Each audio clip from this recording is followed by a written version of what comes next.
اعوذ باللہ من الشیطان اللعین الرجیم بسم اللہ الرحمن الرحیم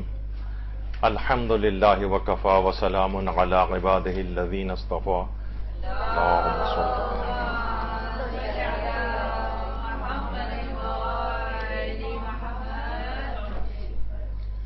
محمد و آل محمد علیہ السلام پر درود کے فضائل اور اس کے فقہی احکام کا درس نمبر 2۔ اتنی تفصیل ظاہر ایک بہت بڑی عبادت ہے، اس کے اپنے فقہی احکام بھی ہیں، اس کے فضائل بھی ہیں، اس کے عملیات بھی ہیں، اس کے ختومات بھی ہیں اور اس سے مربوط بہت زیادہ واقعات بھی ہیں۔ تو اگرچہ آج دوسری نشست ہے اور میں نے کہا تھا کہ اس 3 نشست پہ گفتگو اختتام پذیر ہو جائے گی، لیکن لگتا ہے کہ ایک چوتھی نشست بھی اس سلسلے میں ہوگی۔ اس قدر یہ عظیم عبادت ہے کہ ایک نبی کے متعلق تو یہ بات کہی جاتی ہے کہ وہ اتنے بڑے مقام کے اوپر جو پہنچے تھے، حضرت ابراہیم علیہ الصلوۃ والسلام، اللہم صل علی محمد و آل محمد،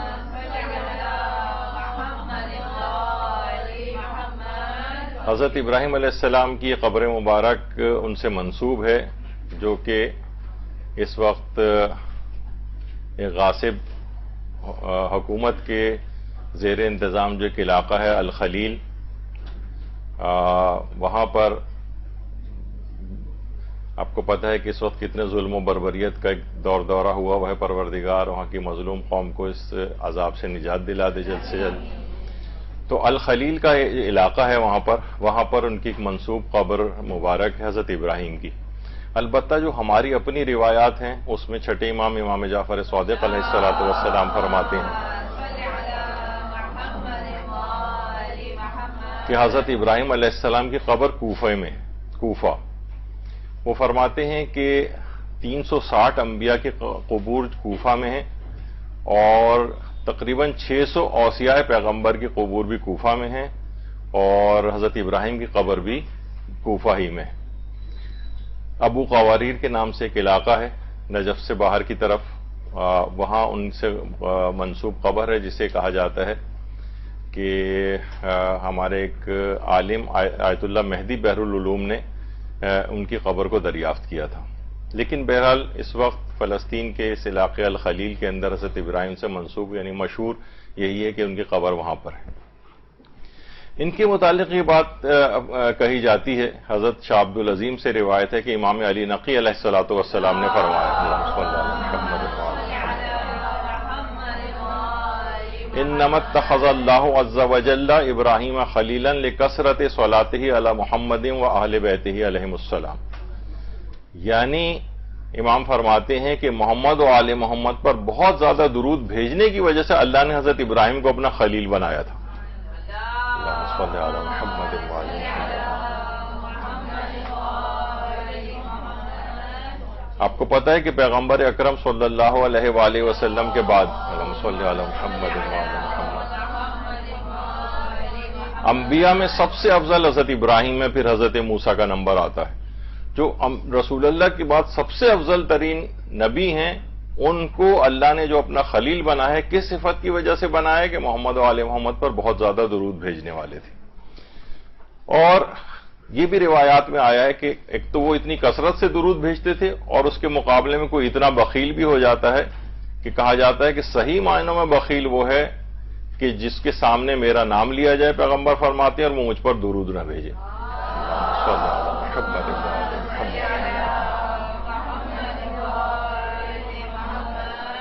تو کثرت کے ساتھ درود اس لحاظ سے بھیجنا چاہیے۔ اور امام علی رضا علیہ الصلوۃ والسلام بھی فرماتے ہیں، اللہم صل علی محمد و آل محمد، کہ جو شخص ایسے اعمال بجا نہ لا سکتا ہو جس سے اس کے گناہوں کا کفارہ ادا ہو سکے، تو اسے چاہیے کہ کثرت کے ساتھ محمد و آل محمد پر درود بھیجا کرے، کیونکہ اس طرح گناہوں کا قلع قما ہو جاتا ہے، گناہ بالکل نابود ہو جاتے ہیں۔ کیونکہ ایک ایک گناہ کو الگ الگ ٹارگٹ کر کے پھر اس کو معاف کروانا، اس کے کفارے ادا کرنا، اس کے اثرات کو معاف کروانا، بعض اوقات یہ ہوتا ہے کہ انسان اس کو بجا نہیں لا سکتا ہے، تو کم سے کم اسے یہ چاہیے کہ وہ کثرت کے ساتھ درود بھیجے تاکہ وہ تمام گناہ اور اس کے اثرات محو ہو جائیں اور ختم ہو جائیں، اور آئندہ بھی گناہ کرنے کی کوئی نوبت باقی نہ رہے۔ اور یہ بات بھی آیت اللہ سید محمد حسین طباطبائی صاحب تفسیر المیزان سے منسوب ہے کہ کہتے تھے جب بھی مشکلات اور پریشانیوں میں گرفتار ہو جاؤ تو درود کا ایک سیلاب روانہ کرو، یہ سیلاب تمہاری ساری مشکلات اور پریشانیوں کو بہا کر لے جائے گا۔ یعنی ایک تو ہوتا ہے نا کہ اچھا اس میں جب بھی کہا جاتا ہے کہ مثلا 14,000 دفعہ درود پڑھنا یا مثلا 1,00,000 دفعہ پڑھنا، اور بہت سے افراد تو 1 کروڑ دفعہ درود پڑھنے کا بھی اہتمام کرتے ہیں اور اس کی ایک چین چلاتے ہیں کہ اتنے اتنے افراد اور ایک کو ایلوکیٹ کرتے ہیں کتنی دفعہ درود پڑھنے تاکہ 1 کروڑ دفعہ درود گویا ایک سیلاب روانہ ہو جائے گا اور ساری مشکلات کو دفع کر دے گا۔ اور یہ بھی پیغمبر اکرم صلی اللہ علیہ وآلہ وسلم فرماتے ہیں کہ جو شخص بھی ہر روز شوق و محبت کی بنا پر مجھ پر صلوات بھیجے گا تو خدا پر ضروری ہو جائے گا کہ اسے بخش دے اسی دن یا اسی شب میں، یعنی پھر زیادہ وقت نہیں لگے، تو شوق اور محبت کی بنا پر ہر روزانہ اس کو اپنا وہ وتیرہ بنا لینا چاہیے، طریقہ بنا لینا چاہیے کہ انسان شوق و محبت کے ساتھ درود پیغمبر کے اوپر بھیجا کرے۔ اور یہ بھی فرمایا کہ جو شخص مجھ پر 1 مرتبہ درود بھیجتا ہے اللہ اس پر عافیت کے دروازے کھول دیتا ہے۔ اچھا آپ کو پتا ہے کہ عافیت جو ہے یہ ایک بڑا ایک ایسا لفظ ہے کہ کچھ الفاظ ایسے ہیں جن کے کسی اور زبان میں جس کے معنی ممکن نہیں ہیں اتنی ہماگیری کے ساتھ جو اصل عربی زبان میں ہے۔ عافیت اسی کے اندر سے ایک ہے۔ اسی طرح سے جیسے آپ اذان میں آتا ہے حی علی الفلاح، فلاح جتنی یعنی اس کو کسی بھی زبان میں ترجمہ کریں وہ اتنی وسعت نہیں رکھتا ہے جتنا لفظ فلاح کے اپنے اندر موجود ہے۔ تو اسی طریقے سے عافیت یعنی دنیا اور آخرت کی ہر پریشانی سے نجات اور ہر خیر اس کے اندر عافیت کے لفظ کے اندر جمع ہو جاتی ہے۔ فرمایا جو مجھ پر 1 مرتبہ درود بھیجتا ہے اللہ اس پر عافیت کے دروازے کھول دیتا ہے، یعنی دنیا و آخرت کی ہر شر اور خرابی کو اس سے دور کر دیتا ہے اور دنیا و آخرت کی ہر خیر اس کو عطا کر دیتا ہے۔ اس کو اللہم صلی علی محمد اور یہ بھی پیغمبر اکرم نے فرمایا کہ جو شخص مجھ پر 1 مرتبہ بھی درود بھیجتا ہے تو 2 فرشتے جو اس کے ساتھ ہوتے ہیں 3 دن تک اس کا کوئی گناہ نہیں لکھتے۔ یعنی اس کے معنی یہ نہیں ہے کہ بہت سے لوگ فوراً اس قسم کی روایت پڑھ کے ایک دم سے بھڑک جاتے ہیں اور کہتے ہیں گویا آپ یہ لوگوں کو گناہ کرنے کی ترغیب دلوا رہے ہیں۔ نہیں، ایسا نہیں ہے، گناہ کرنے کی ترغیب نہیں ہے، بلکہ کہ انسان عمومی زندگی میں بہت سے گناہ ایسی عادتاً کر دیتا ہے، یعنی اس کا ارادہ نہیں ہوتا کہ وہ باقاعدہ سوچتے سمجھتے جو ہے وہ کہ میں یہاں پر اللہ کی نافرمانی کر رہا ہوں، نہیں ایسا خیال نہیں ہوتا، بلکہ اس سے ہو جاتے ہیں گناہ، بے اختیار ہو جاتے ہیں۔ تو اس قسم کے جو گناہ ہیں وہ پھر 3 دن تک فرشتے اس کے نہیں لکھتے ہیں، اس سے اللہ صرف نظر سے کام لیتا ہے۔ تو درود پڑھنے کی ایک زبردست قسم کی برکت یہ بھی ہے۔ تفسیر نور الثقلین میں بھی یہی روایت ہے۔ اور ایک روایت میں ہمارے 5ویں امام محمد باقر علیہ السلام فرماتے ہیں کہ جب قیامت آئے گی تو خدا ابتدا سے انتہا تک اپنی تمام مخلوقات کو جمع کرے گا، اس وقت ایک منادی ندا دے گا، اگر رسول اللہ پر کسی کا حق ہے تو وہ کھڑا ہو جائے۔ بس ایک گروہ کھڑا ہو جائے گا، ان سے پوچھا جائے گا کہ تمہارا کون سا حق پیغمبر پر ہے؟ وہ جواب دیں گے ہم آن حضرت کے بعد ان کے اہل بیت پر درود بھیجا کرتے تھے۔ تو ان سے کہا جائے گا جاؤ اور لوگوں کے درمیان تلاش کرو، جس کسی نے بھی تمہارے ساتھ مہربانی کی اور کوئی نعمت دی اس کا ہاتھ پکڑو اور جنت میں لے جاؤ۔ تو کتنا عظیم اس کا ثواب ہے، کتنا عظیم ثواب ہے کہ گویا جو درود بھیجتا ہے اس کا پیغمبر اکرم کے اوپر ایک حق بن جاتا ہے، یعنی پیغمبر ایک لحاظ سے گویا اس کے مقروض ہو جاتے ہیں، یا جسے کہا جائے کہ یعنی ان کے گردن پہ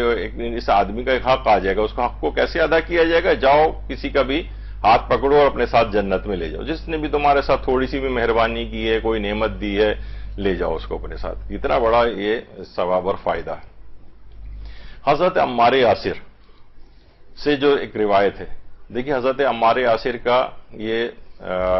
روضہ اور زری ہے شام کے علاقے رقہ میں،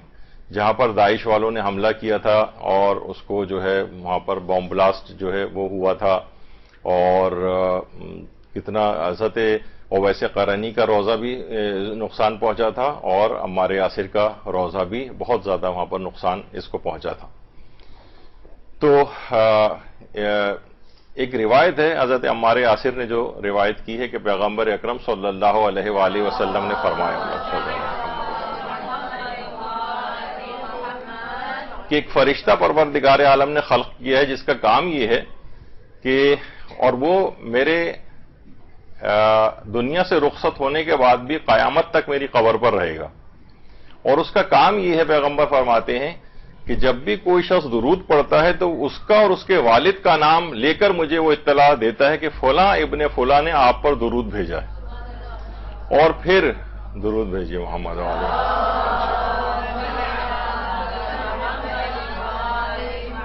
اور پھر اللہ اس ایک درود کے بدلے میں اس کے اوپر 10 اپنی رحمتوں کو نازل کرتا ہے۔ تو سب سے بڑی بات تو یہ ہے کہ آپ خود سوچیں کہ جب بھی کوئی شخص درود بھیجتا ہے تو کہا رسول اللہ کی بزم میں اس کا اور اس کے والد کا نام لیا جاتا ہے،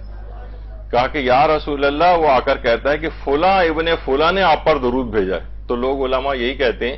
کہ سب سے پہلے تو یہی کس قدر سعادت کی بات ہے کہ ان کی بزم میں ہمارا اور ہمارے والد کا نام لیا جائے۔ پھر اللہ 10 رحمتیں نازل کرتا ہے۔ پھر مثلا آپ بھی دیکھیں، اگر آپ کسی کو کوئی تحفہ دیتے ہیں تو وہ کوئی اگر بادشاہ بھی ہے تو وہ آپ کی حیثیت کے مطابق نہیں دیتا، پھر وہ اپنی حیثیت کے مطابق عطا کرتا ہے۔ تو پیغمبر اکرم اور پروردگار عالم اس پر 10 گنا رحمتیں نازل کرتا ہے، اور یہ کریم شخصیت پیغمبر اکرم کی کیا کچھ اسے عطا نہ فرماتے ہوں گے اور کس قدر خوش ہوتے ہوں گے جب آپ کا نام اور آپ کے والد کا نام ان کی بزم میں لیا جاتا ہوگا۔ تو یہ ایک روایت ہے، اور یہ بھی آیت اللہ مجتبیٰ تہرانی فرماتے تھے کہ صلوات یعنی درود کی مثال پینسل اور ربر کی سی ہے، جو ایک ہی وقت میں نیکی بھی لکھتی ہے اور گناہ بھی مٹاتی ہے۔ اچھا آپ دیکھیں، بہت سی ہمارے پینسلز ایسی ہوتی ہیں پیچھے ربر لگا ہوتا ہے اور آگے نوک ہوتی ہے لکھنے کے لیے، لیکن ایک وقت میں نہیں کام ہوتا۔ یہاں یعنی پہلے اگر لکھیں گے آپ تو وہ مٹائے گی نہیں، مٹائے گی تو لکھے گی نہیں، لیکن یہ صلوات ایک ایسی ربر ہے کہ ایک ہی وقت میں وہ نیکی بھی لکھ رہی ہے اور اسی وقت میں گناہ بھی مٹاتی جاتی۔ تو ایک بہت ہی عجیب و غریب یہ عبادت ہے حقیقتاً۔ اور یہاں تک کہ شیخ حر عاملی نے وسائل الشیعہ میں اصول کافی سے روایت کی کہ ایک شخص جس کا نام عبد السلام تھا، امام صادق علیہ السلام کی خدمت میں آیا، اللہم صلی علی محمد وعلی محمد،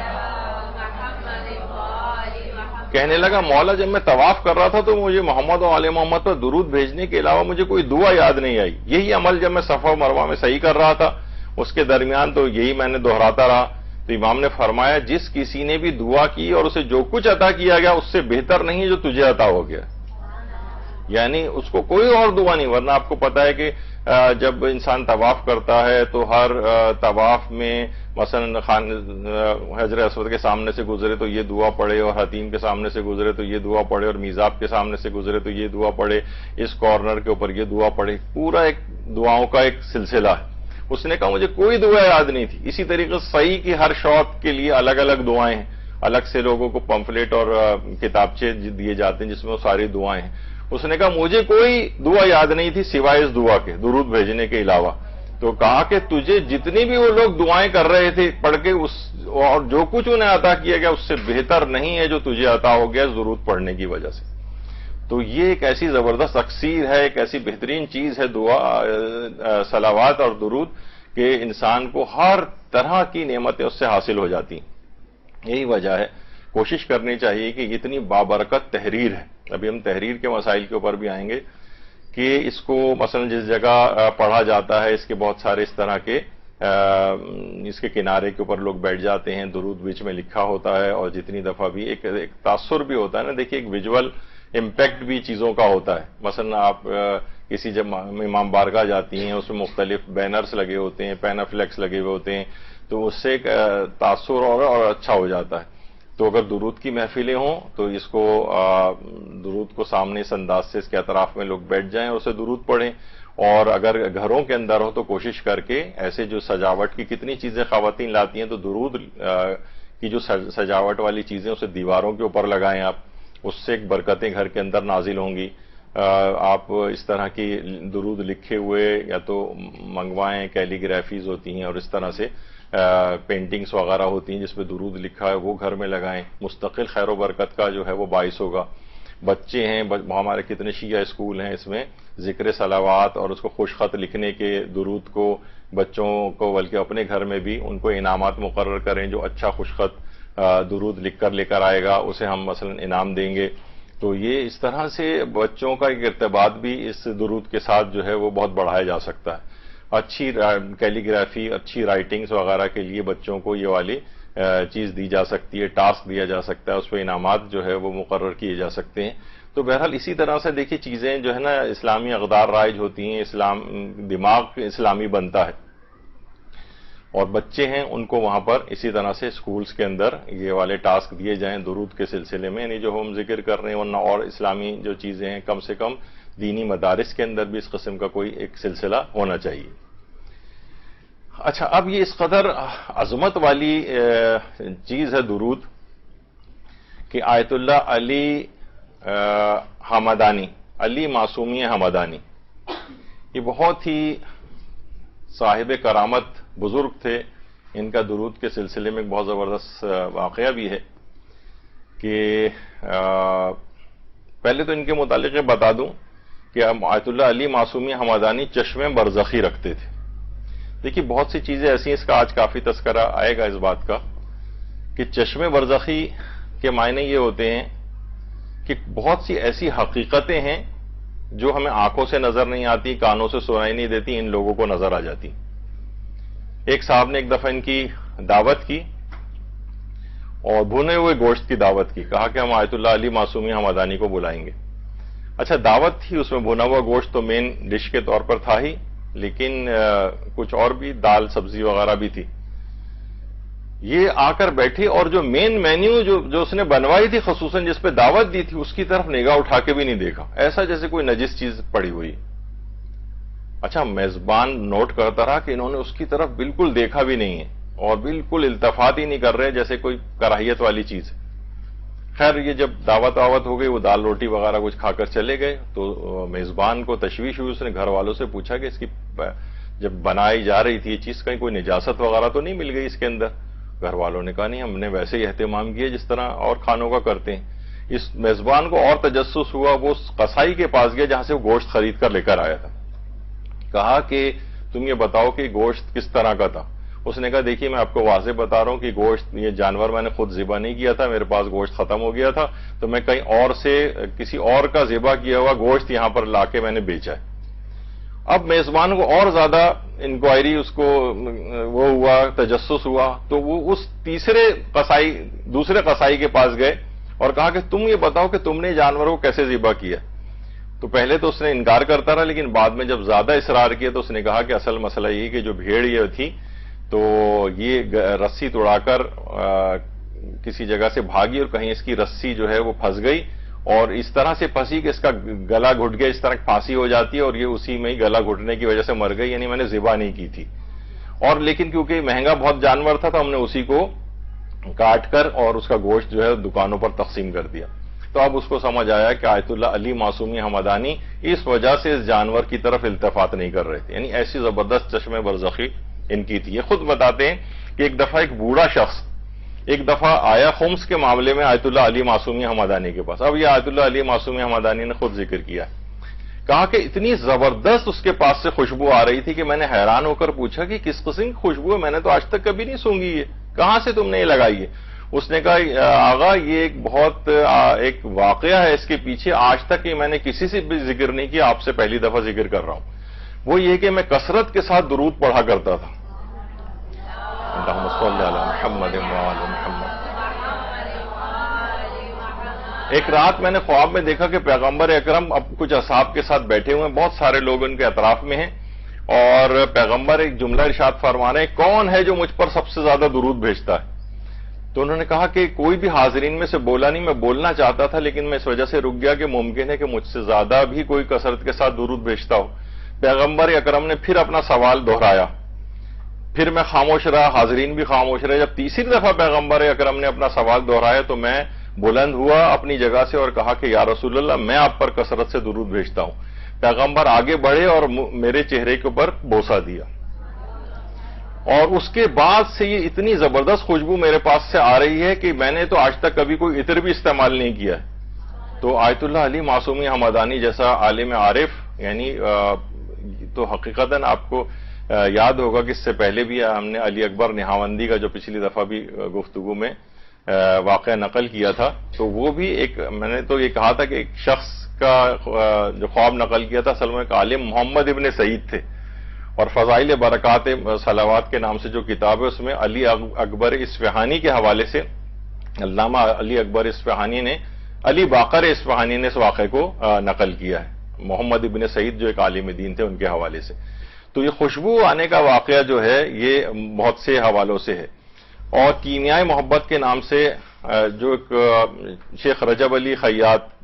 جنہیں نیکو گویان کے نام سے یاد کیا جاتا ہے، اور ان کی جو سوانح حیات ہے اس پر آقا ری شاہری جو بہت بڑے محدث اور احادیث کے لحاظ سے ان کا بہت بڑا کام ہے، آقا ری شاہری، انہوں نے ان کی سوانح جو ہے وہ پوری کتاب لکھی ہے کیمیائے محبت کے نام سے۔ اس میں رجب علی خیاط جو کہ بڑے عالم عارف کہے جاتے ہیں، یعنی ویسے تو اس طور پر عالم نہیں تھے لیکن عرفا میں ان کا بڑا شمار ہوتا ہے، وہ یہ کہا کرتے تھے اگر کوئی شخص اپنی طول عمر میں یعنی دن و رات کثرت کے ساتھ پیغمبر اکرم پر صلوات بھیجے تو یہ لازمی اس بات کا نتیجہ نکلے گا کہ مرنے سے پہلے رسول اکرم اس کا بوسہ لیں گے آ کر۔ اللہم صل علی محمد۔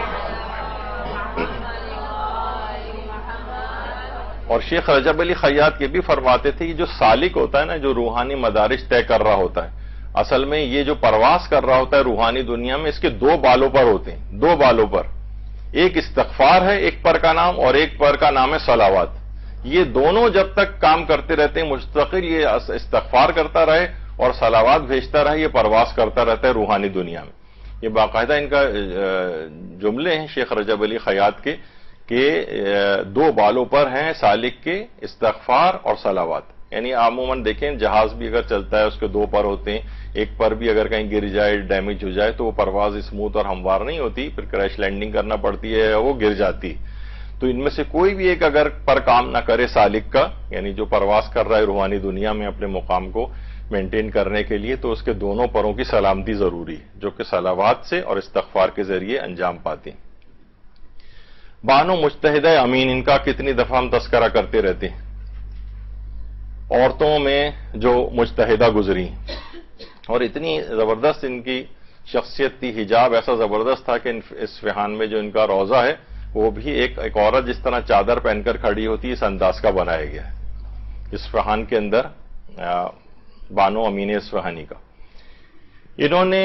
ایک تفسیر قرآن بھی لکھی ہے، عورتوں میں شاید یہ واحد عورت تاریخ اسلام میں گزری ہیں جنہوں نے پوری ایک تفسیر قرآن لکھی ہے مخزن العرفان کے نام سے۔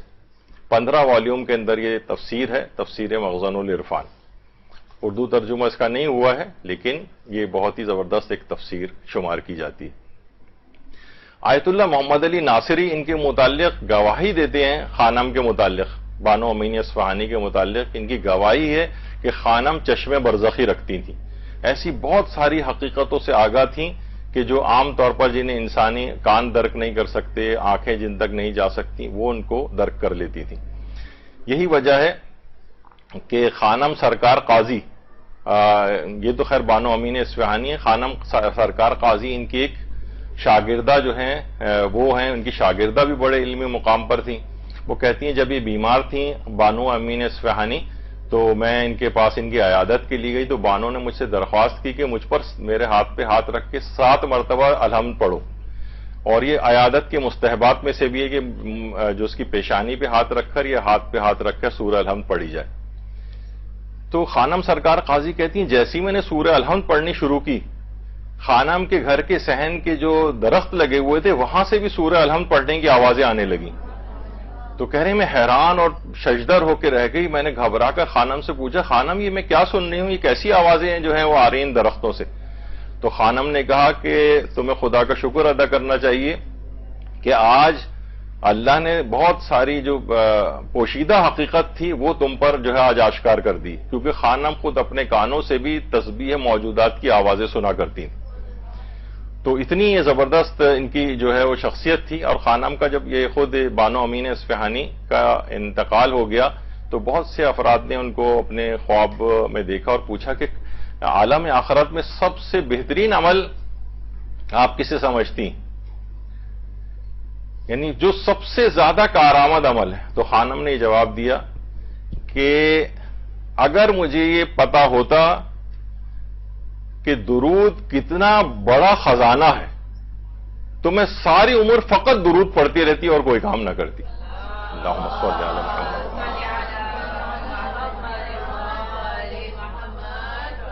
اگر می دانستم کہ درود یا صلوات چے گنجی است تمام عمر صلوات می فرستادم. کہتی ہیں کہ میں جو ہے اگر مجھے پتا ہوتا ہے کہ اتنا بڑا خزانہ ہے یہ درود تو اپنی ساری عمر میں سوائے میں درود بھیجنے کے کوئی اور کام نہ کرتی. تو یہ اس لحاظ سے ایک بہت ہی زبردست ایک عبادت ہے. اس کو ہمیشہ آپ نے دیکھا کہ اتنے بڑے بڑے علماء عرفاء نے اس درود کو اس انداز سے جو ہے وہ نقل کیا ہے. اچھا یہ جو آپ نے دیکھا ابھی بات سنی تھی کہ ان کو درخت سے تسبیح کی آوازیں اور یہ سورہ فاتحہ پڑھنے کی درخت سے آوازیں آ رہی تھیں. اصل میں تسبیح موجودات کہلاتی ہے. قرآن میں جا بجا آیا ہے کہ یسبح للہ ما فی السماوات و ما فی الارض. زمین و آسمان میں کوئی بھی چیز ایسی نہیں ہے جو اللہ کی تسبیح نہ کرتی. تو آیت اللہ طباطبائی نے تفسیر المیزان میں ایک طویل بحث کے بعد لکھا ہے کہ حق یہ ہے کہ موجودات کی تسبیح ایک حقیقت ہے اور لفظ اور آواز کے ساتھ ہے. اس میں لفظ بھی ہیں اور آواز بھی ہے لیکن ہمیں وہ سنائی نہیں دیتی. ہمارے مادیات کے پردے اتنے زیادہ ہیں, گناہ اتنے زیادہ ہیں کہ ہم وہ کانوں سے اپنے نہیں سنتے. لیکن جن کے وہ حجابات دور ہو جائیں. دیکھیے عام طور پر بھی یہ ہوتا ہے مثلا سائنسی لحاظ سے بھی کہ 20 ہرٹز جو فریکوینسی ہوتی ہے آواز کی اس سے اگر کم ہو تو یہ بھی انسانی کان نہیں سن سکتے, اور 20 کلو ہرٹز سے اوپر چلی جائے اگر کلو ہرٹز سے تو اس کو بھی انسانی کان نہیں سن سکتے. تو تسبیح موجودات یعنی ان میں آواز اس کا مطلب ہے لیکن آپ کے کان نہیں سن پا رہے ہیں. تو ان فرماتے ہیں کہ آواز بھی ورنہ اس کے اندر ہے, لفظ بھی ہے. انسان اگر اپنے مادیات کے پردے چاک کر دے, گناہوں سے اپنے آپ کو جو ہے بچا لے تو ان تسبیح موجودات کی جو آوازیں ہیں وہ اپنے کانوں سے بھی سن سکتا ہے. کتنے علماء کے اس میں ملتا ہے کہ جناب ان کے درخت جو ان کے گھروں میں لگے ہوتے تھے تسبیح سبحان القدوس و ربنا القدوس کی آوازیں جو ہیں عرفاء نے اپنے کانوں سے وہ سنی. اور ابھی بھی آپ دیکھیں جو قرآن کے اندر بھی اس کی مثلا ایک نظیر ملتی ہے کہ جب حضرت سلیمان کا لشکر گزر رہا تھا تو ایک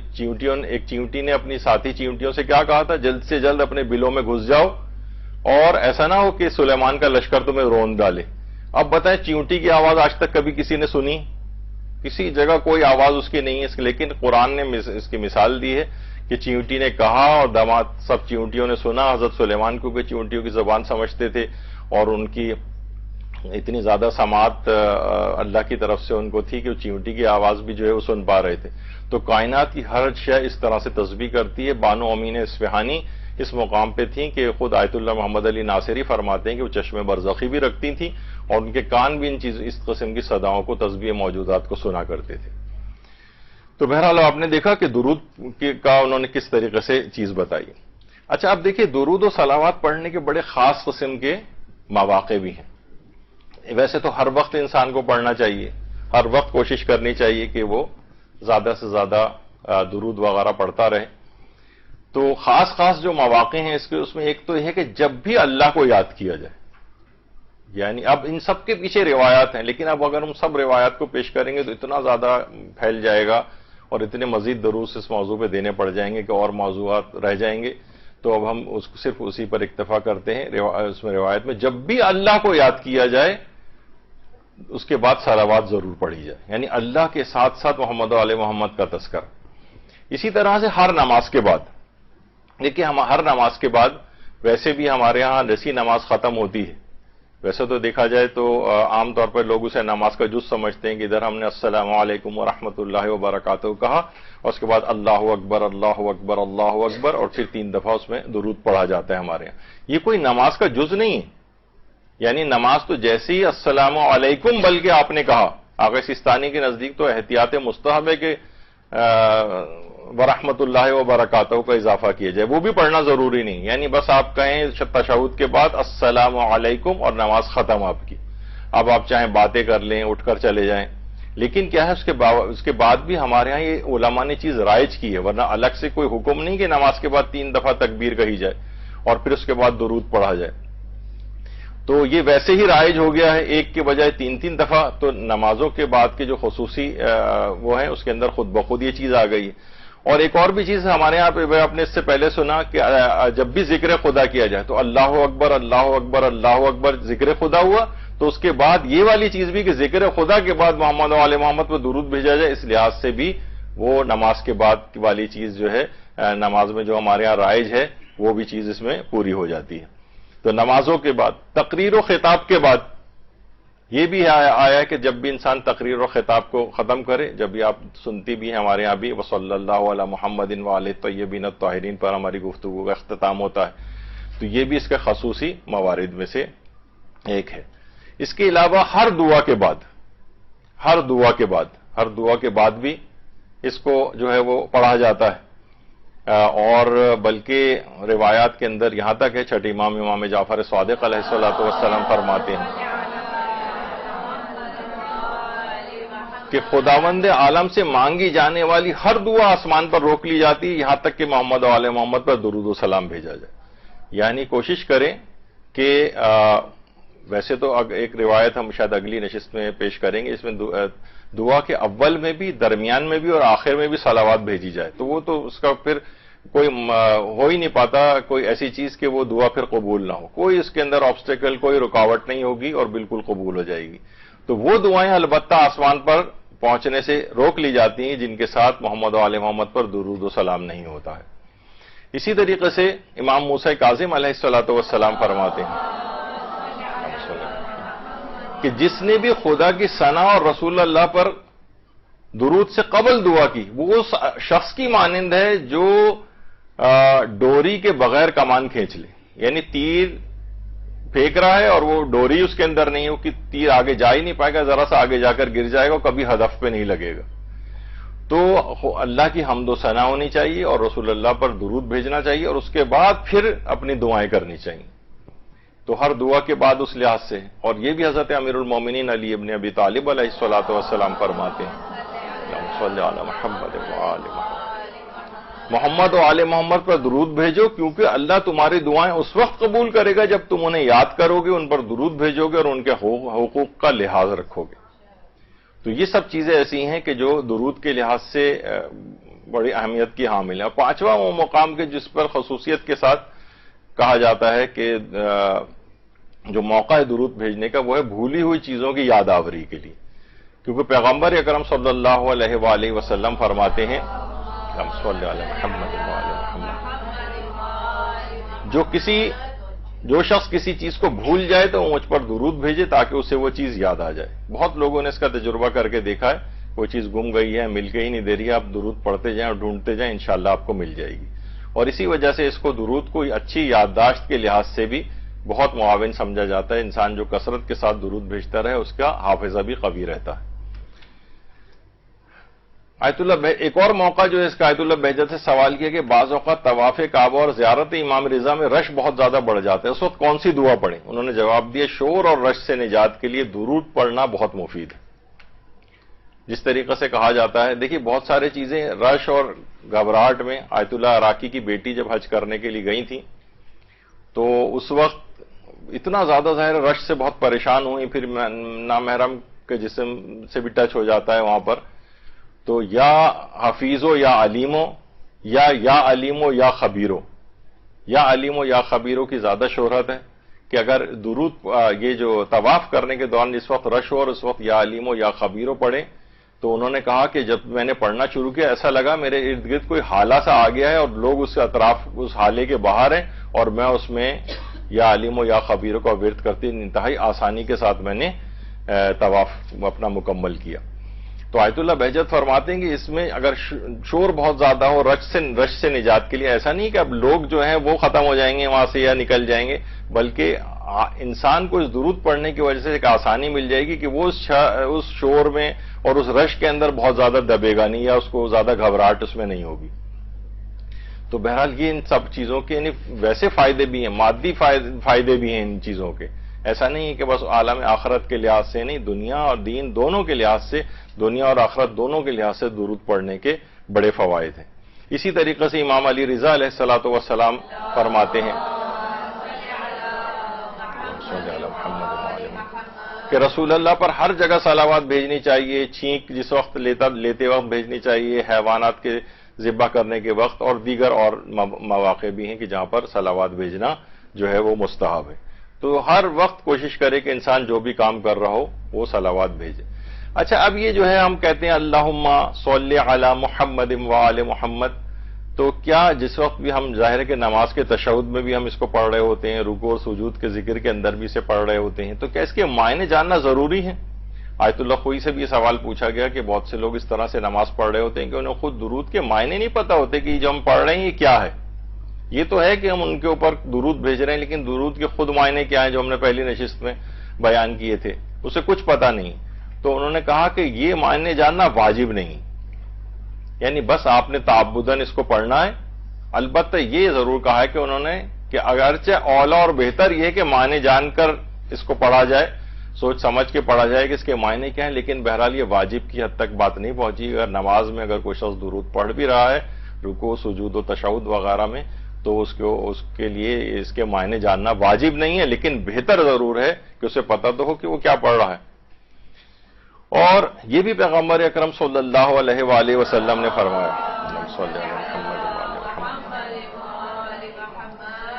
اور اس میں پیغمبر نے اس بات کی تشویق دلائی ہے کہ صبح و شام مجھ پر درود بھیجو، اور جو بھی مجھ پر درود بھیجتا ہے اس کی شفاعت مجھ پر واجب ہو جاتی ہے، چاہے وہ اہل کبائر میں سے کیوں نہ ہو، یعنی چاہے وہ گناہ کبیرہ انجام دینے والا ہی کیوں نہ ہو۔ باقاعدہ مسجد نبوی کے اندر یہ حدیث پیغمبر جو ایک جگہ لکھ کے بھی لگائی گئی ہے کہ میری شفاعت امت کے اہل کبائر کے لیے مخصوص ہے، یعنی جو کہ کبیرہ گناہ انجام دیتے ہوں، پیغمبر اسلام کی جو شفاعت کبریٰ ان کے پاس ہے اللہ کی طرف سے جو منصب اور مقام۔ تو بہرحال یعنی پیغمبر فرماتے ہیں کہ جو صبح و شام مجھ پر درود بھیجتا ہے تو اس کی شفاعت مجھ پر واجب ہو جاتی ہے، یعنی ضروری ہو جاتی ہے میرے لیے اس کی شفاعت کرنا، چاہے وہ کبیرہ گناہ کرنے والا ہی کیوں نہ ہو۔ اور امام علی رضا علیہ الصلوۃ والسلام فرماتے ہیں، اللہم صلی علی محمد وآل محمد، فرماتے ہیں کہ درود یا صلوات جو ہے یہ تسبیحات اربع کا معادل ہے۔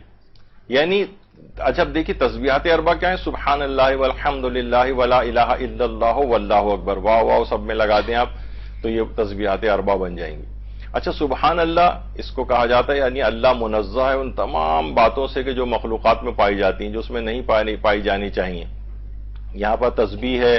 الحمدللہ یہاں تحمید ہے، لا الہ الا اللہ تحلیل ہے، اللہ اکبر تکبیر ہے۔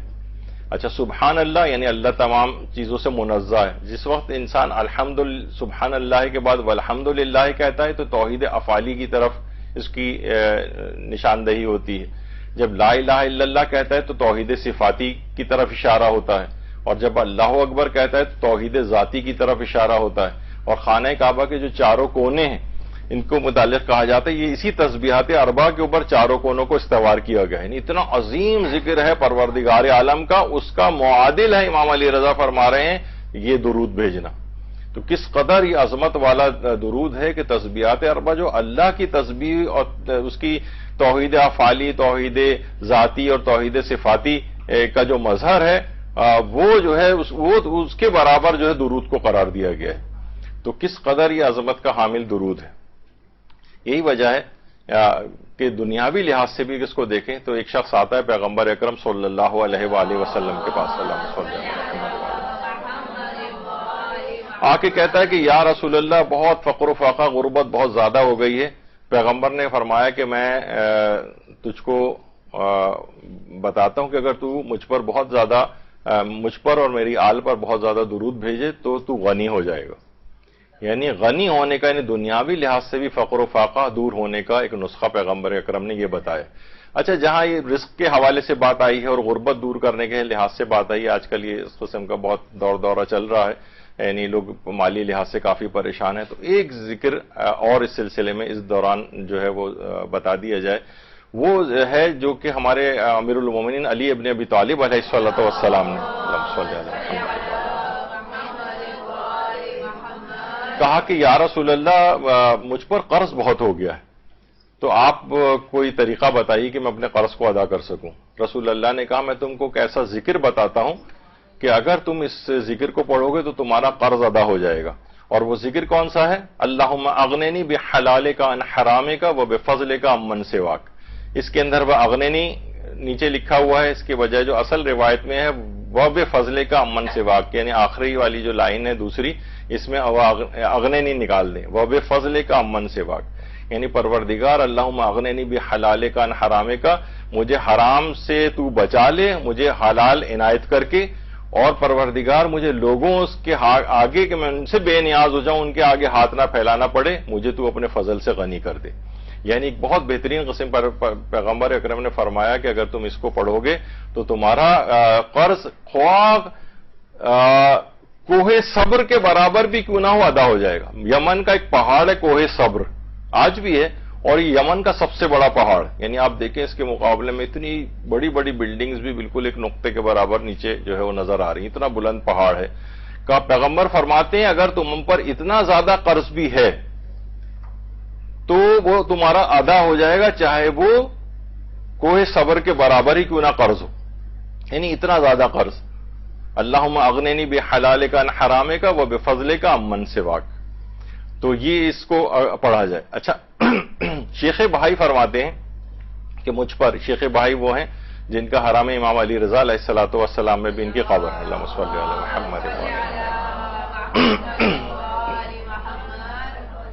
کہہ رہے مجھ پر اتنا زیادہ قرض ہو گیا تھا کہ 1500 مسقال سونا مجھ پر قرض ہو گیا تھا، اور میں اتنا پریشان تھا، قرض خواہ مجھے بار بار تنگ کر رہے تھے، میرے اپنے کاموں کے اندر بھی بہت، علمی کاموں کے اندر بھی بہت حرج ہو رہا تھا،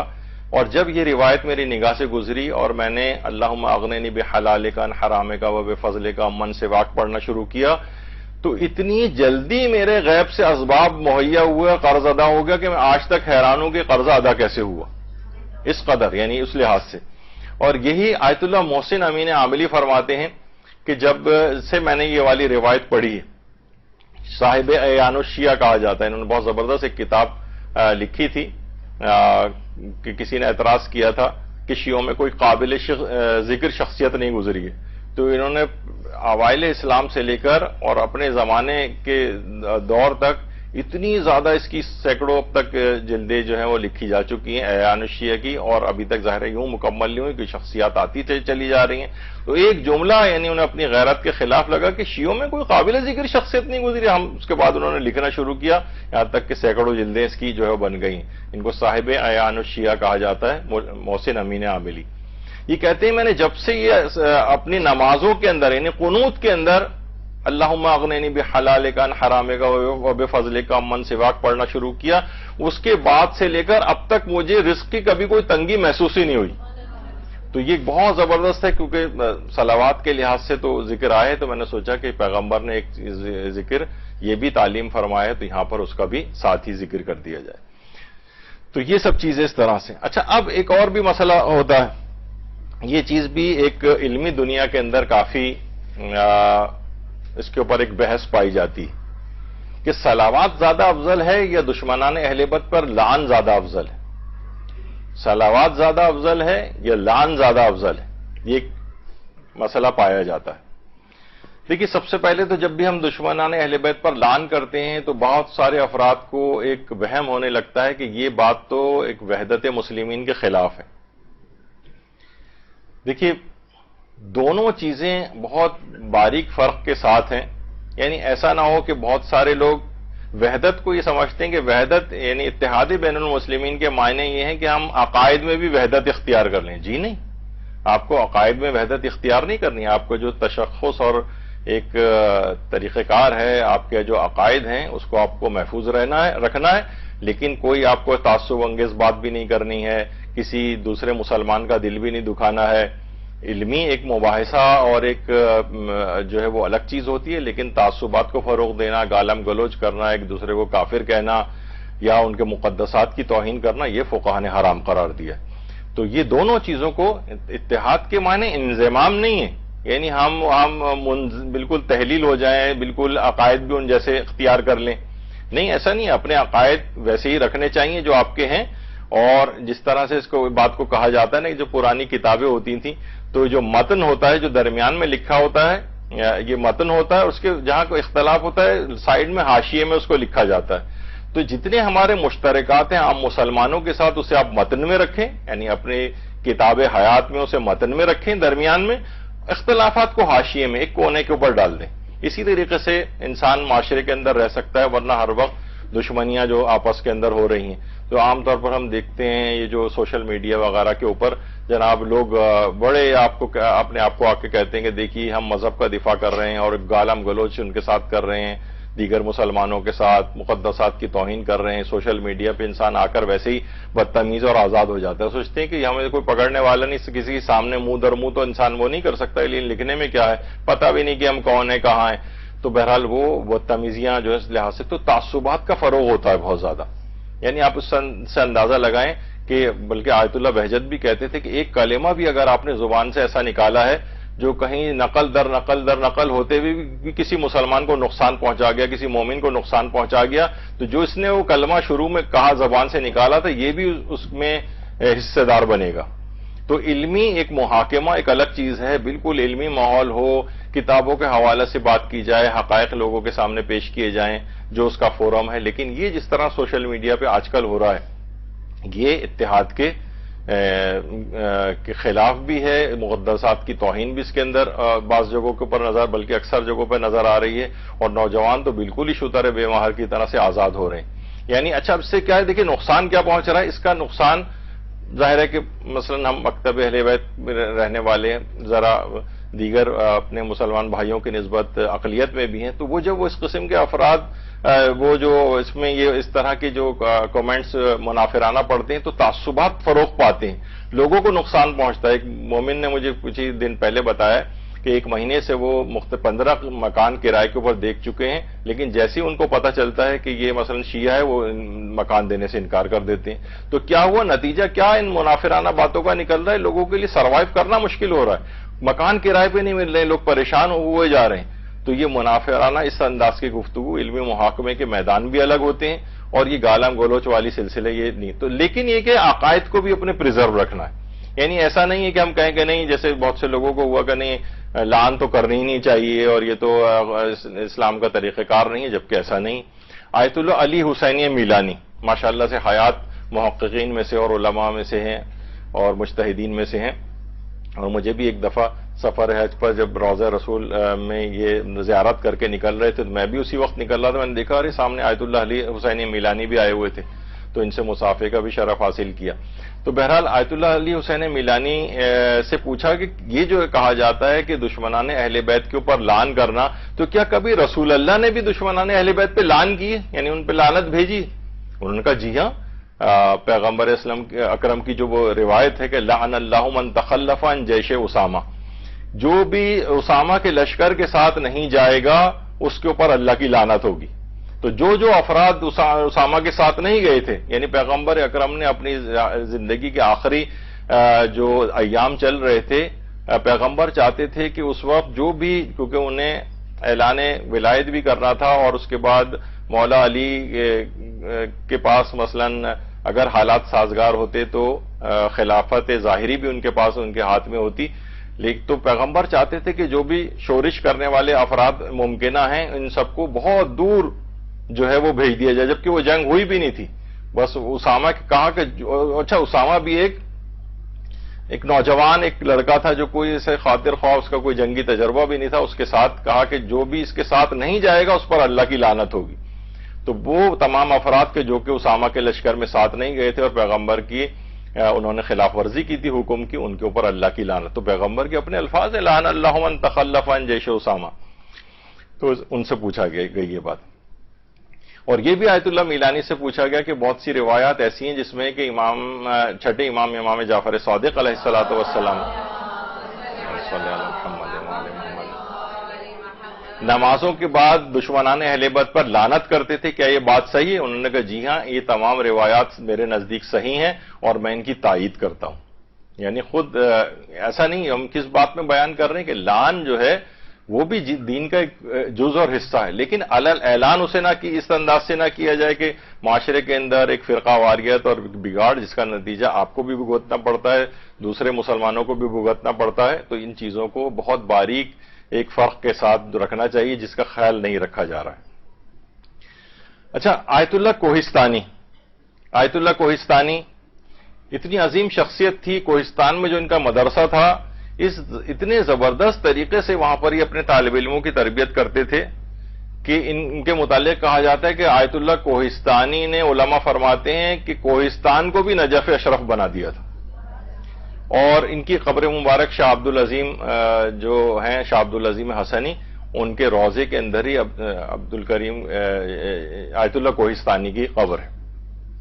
آیت اللہ کوہستانی کا نظریہ بھی یہی تھا. وہ کہتے تھے کہ ہمارے پاس روایات ہیں کہ لعن جو ہے وہ ثواب میں درود سے بھی زیادہ افضل ہے.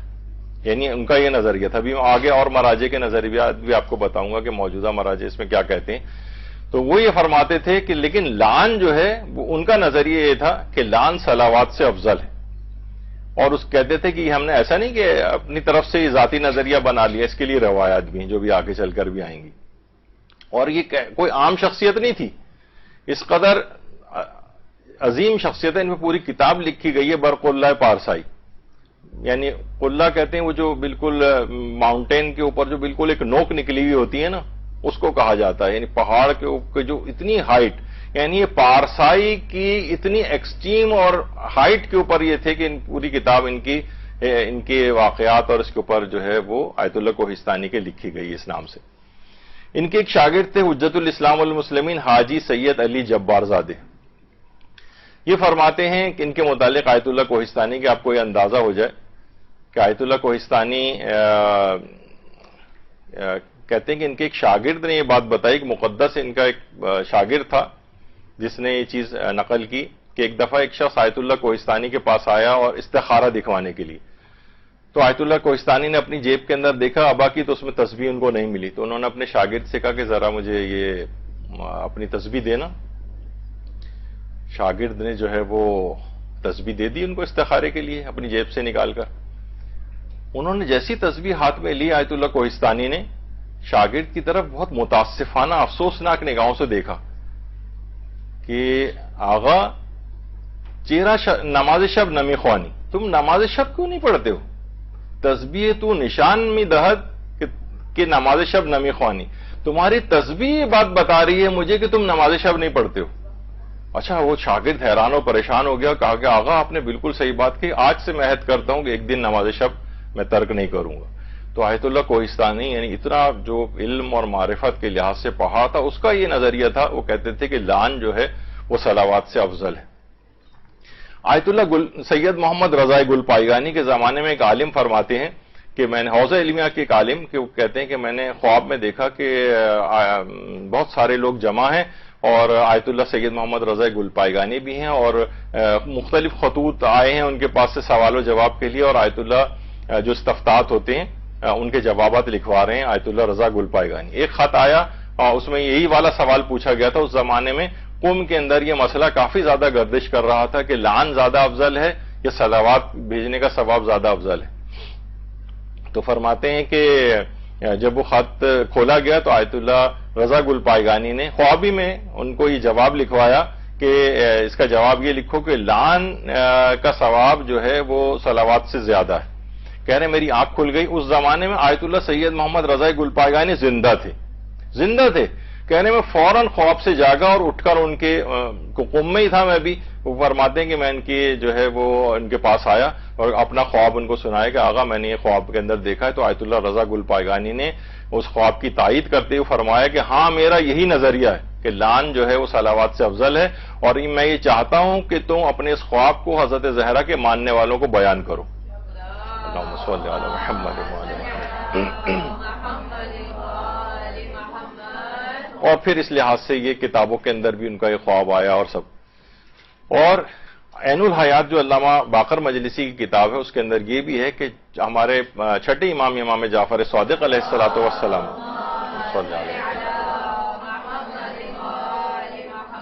وہ جب تک نمازوں کے بعد مصلی سے اٹھتے ہی نہ تھے جب تک کہ 8 دشمنان اہل بیت کا نام لے کر ان پر لعن نہ کر لیتے. یعنی باقاعدہ عین الحیات میں علامہ مجلسی نے اس بات کو لکھا ہے. اور القطرہ کے اندر جو آیت اللہ سید احمد مستنبط کی کتاب ہے اس کے اندر چوتھے امام زین العابدین علیہ الصلوۃ والسلام سے روایت ہے. اللہم صلی علی محمد. پوچھا گیا کہ مولا نماز کیسے مکمل ہوتی ہے؟ فرمایا نماز ہمارے ولایت سے اور ہمارے دشمنوں پر لعن کرنے سے مکمل ہوتی. یعنی یہ دونوں چیزیں ہیں، ولایت کا نظریہ رکھنا اور دشمنان اہل بیت کے اوپر لعن. اچھا، آیت اللہ بہجت سے بھی یہ بہت مشہور ہے بات. آیت اللہ بہجت جب درس خارج کا ختم ہو جاتا تھا، علماء قریب آ جاتے تھے کاپی پینسل لے کے، اور ان سے مختلف سوالات کیا کرتے تھے. تو اسی وقت ان سے ایک سوال پوچھا گیا تھا کہ آقا یہ بتائیے کہ لعن آیا افضلیت لعن بالا تر الصلوات بر محمد و آل محمد علیہ السلام، یعنی کہ کیا ان میں یعنی فضیلت رکھتی ہے لعن صلوات سے؟ تو آیت اللہ بہجت نے فرمایا لعن تخلیہ است و صلوات تہلیہ است. لعن تخلیہ ہے. تخلیہ فرماتے ہیں اول جارو کن خانہ را سپس مہمان طلب کن، پہلے گھر میں جھاڑو دو پھر مہمان کو طلب کرو. تو تخلیہ کے معنی تمام رذائل چیزوں کو، جس طرح کہا جاتا ہے نا کہ لا الہ الا اللہ، تو پہلے تمام باطل خداؤں کی نفی کی جاتی ہے، جھاڑو لگائی جاتی ہے، اور اس کے بعد پھر اللہ کی وحدانیت کا اقرار کیا جاتا ہے. تو فرماتے ہیں لعن تخلیہ ہے. جس وقت تم لعن پڑھو گے، یعنی جو تقدم ہے لعن کو کہ پہلے تم لعن بھیج دو اور اس کے بعد پھر وصلوات تہلیہ. تہلیہ کہتے ہیں زینت دینے کو. گھروں میں دیکھیے زینت اسی وقت کی جاتی ہے نا صفائی ستھرائی ہو جائے. مثلا رنگ ونگ اگر نہیں ہوا ہے، کبھی نہیں ہوتا کہ اس گھروں میں جو ہے پردے لگا دیے جائیں اور سینریز ٹانگ دی جائیں اور جبکہ ابھی صفائی بھی نہیں ہوئی، رنگ نہیں ہوا. نہیں، پہلے تمام چیزیں ہو جاتی ہیں، جھاڑو واڑو لگ جاتی ہے، پوچے ووچے لگ جاتے ہیں، اچھی طریقے سے صفائی ہو جاتی ہے، دھلائی ہو جاتی ہے، پھر اس کے بعد زینتیں دی جاتی ہیں. تو فرماتے ہیں کہ لعن جو ہے تخلیہ ہے، پہلے ہٹاؤ، جھاڑو دو، صفائیاں کرو، اور اس کے بعد پھر صلوات بھیجو اور مزین کرو محمد و آل محمد کے اوپر ذکر سے.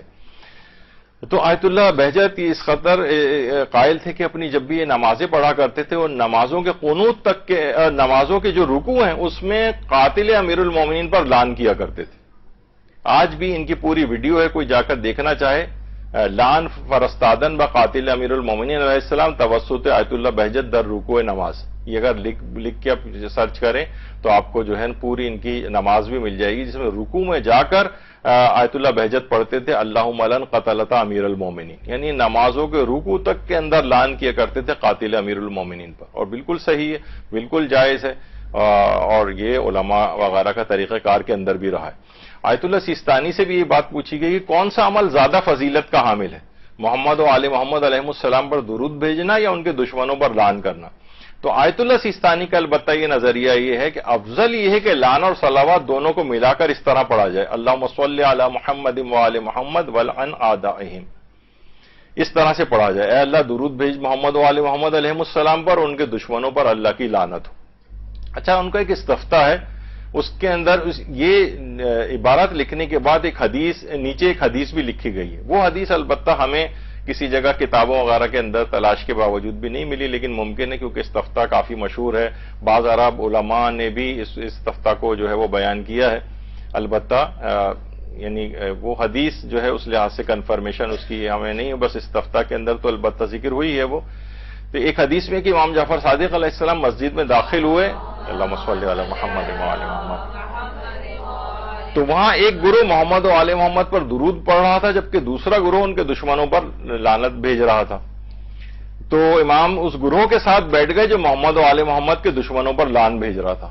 یعنی انہوں نے نیچے یہ والی روایت بھی لکھی. تو جو استفتاء ہے بہرحال یہ کہ اس کے اندر تو یہ ہے، لیکن کتابوں کے اندر یعنی تلاش کے باوجود بہرحال روایت نہیں ملی. لیکن یہ ضرور ہے، اور آغا سیستانی نے مختلف استفتاءات میں کہ فرمایا کہ الجمع اکمل، یعنی دونوں کو جمع کرنا یہ زیادہ بہتر اور زیادہ مکمل بات ہے کہ لعن کو اور صلوات کو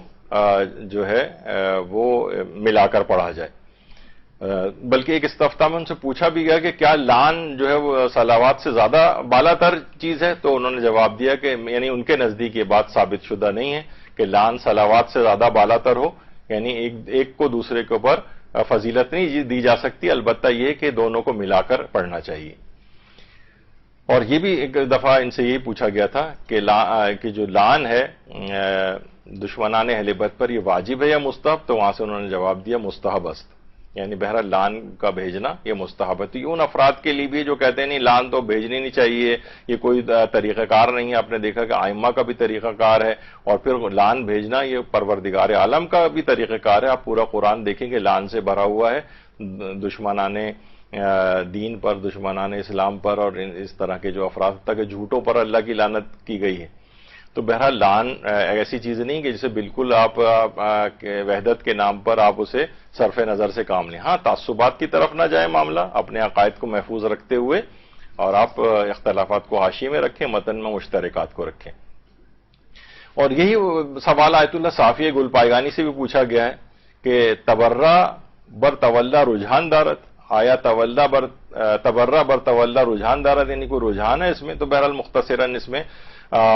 جو ہے انہوں نے کہا کہ یہ بات کہنا بہت مشکل ہے کہ کسی ایک کو دوسرے پر ترجیح دی جائے، اور وہی تخلیہ اور تحلیہ کی بات انہوں نے کی ہے. تو ترجیح دینے کے والا چلیں اگر نہیں بھی معاملہ ہو تو کم سے کم یہ ضرور ہے کہ تقدم کر لیا جائے، یعنی پہلے وہی کہ صفائی کر لی جائے، جھاڑو دے دی جائے، اور پھر اس کے بعد پھر مہمان کو طلب کر لیا جائے. تو بہرحال لیکن ایک کی فضیلت دوسرے کے اوپر، یہ بھی آیت اللہ صافی گل پائگانی کا بھی وہی نظریہ جو آیت اللہ سیستانی کا ہے. اور آیت اللہ سید محمد صادق روحانی سے بھی یہی بات پوچھی گئی تو انہوں نے جواب دیا کہ روایات مختلف است، ہر دو خوب است و جمع بینا این دو بہتر است. یعنی یہ دونوں روایات مختلف ہیں، دونوں کا پڑھنا، لعن کا بھی پڑھنا اور صلوات کا بھی پڑھنا یہ بہتر ہے کہ ان دونوں کو جمع کر لیا جائے، یعنی ایک ہی ساتھ دونوں کو، جیسے کہ آیت اللہ سیستانی نے بھی لکھا ہے اس کو. اچھا، آیت اللہ جو شیخ سند آج بھی نجف کے اندر مجتہدین میں سے ایک ہیں، ان کا درس خارج بھی ہوتا ہے، انہوں نے بھی لعن کو صلوات، ان کا بھی رجحان یہی کہ لعن جو ہے وہ صلوات سے جو ہے وہ افضل ہے اور اس کا زیادہ جو ہے وہ ثواب ہے. اور ایک روایت بھی پیش کی جاتی ہے اس سلسلے میں حضرت امیر المومنین علی ابن ابی طالب علیہ السلام سے، یعنی وہ علماء کہ جو کہ لعن کا ثواب زیادہ سمجھتے ہیں صلوات سے، ان کے بھی پیش نظر روایات ہیں. وہ روایات کیا ہیں؟ اچھا، ابھی کیونکہ روایات کی جو اسناد کی جو بحث ہے، جو علماء ذرا منہج کے لحاظ سے ذرا سخت ہوتے ہیں سند کے اعتبار سے، وہ پھر اس میں جو ہے وہ فضیلت نہیں دیتے ہیں، پھر کہتے ہیں دونوں کو ساتھ ملا کے پڑھ لیا جائے. لیکن جن کے نزدیک اتنا سخت معیار نہیں ہے روایت کا اسناد کے اعتبار سے، وہ پھر ان روایت کو پیش بھی کرتے ہیں. تو مجمع نورین میں علامہ مرندی نے اس روایت کو لکھا ہے کہ ان امیر المومنین علیہ السلام کانا یطوف بالکعبۃ، کہ حضرت امیر علیہ السلام خانہ کعبہ کا طواف کر رہے تھے. فرا رجلا متعلقا باستار الکعبہ، امیر المومنین نے دیکھا کہ ایک شخص خانہ کعبہ کے پردے سے کو پکڑ کے لٹکا ہوا ہے، یعنی دعا کر رہا ہے خانہ کعبہ کو پردے کو پکڑ کے. وہو یصلی علی محمد و آلہ، اور وہ محمد و آل محمد پر درود بھیج رہا ہے، یعنی خانہ کعبہ کا پردہ پکڑ کر اور مستقل درود بھیج رہا ہے. ویسلم علیہ، امیر المومنین اس کے پاس سے گزرے تو اس کو سلام کیا. وہ مرہ بہی ثانین، جب وہ وہ چکر مکمل کرتے وہ مولا جب دوسرا چکر خانہ کعبہ کا طواف کرتے ہوئے اس کے پاس پہنچے، ولم یسلم علیہ، اس وقت امام نے اس کو سلام نہیں کیا. فقال یا امیر المومنین، اس شخص نے کہا امیر المومنین لما لم تسلم علی ہذہ المرہ، کہ آپ نے